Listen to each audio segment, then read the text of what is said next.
বাংলা টেলিভিশনের অতীব জনপ্রিয় অভিনেত্রী বাসব দত্তা চ্যাটার্জি। নিজের অভিনয় দক্ষতায় সবার মন জয় করেছেন তিনি।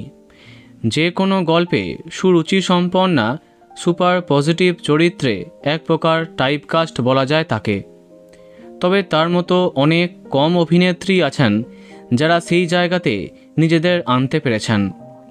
ব্যক্তিগত জীবনে সাংবাদিক হতে চেয়েছিলেন তিনি। তার বাবা সুমন্ত চ্যাটার্জি একজন চলচ্চিত্র সাংবাদিক ছিলেন। ব্রহ্ম বালিকা শিক্ষালয় থেকে স্কুল জীবন শেষ করে প্রথমে গোখলে মেমোরিয়াল গার্লস কলেজ থেকে স্নাতক হন।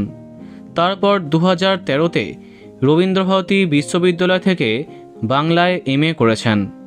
তার অভিনীত প্রথম ধারাবাহিক ছিল গানের ওপারে, কিন্তু তিনি জনপ্রিয় হয়ে ওঠেন জি বাংলার বই গেল ধারাবাহিকের মাধ্যমে।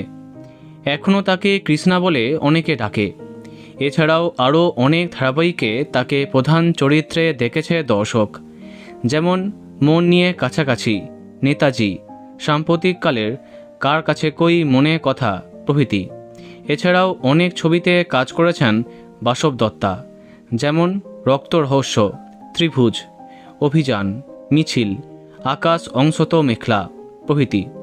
ব্যক্তিগত জীবনে সাংবাদিক হতে চান তিনি, তাই হয়তো একজন বিখ্যাত সাংবাদিককেই মন দিয়েছেন অভিনেত্রী। 2018 সালে সাংবাদিক অনির্বাণ বিশ্বাসকে বিয়ে করেন তিনি। অনির্বাণ পেশায় সাংবাদিক। তাকে টিভির পর্দায় আমরা অনেকবার দেখেছি। 6 বছর সম্পূর্ণ হয়েছে তাদের বৈবাহিক জীবনের।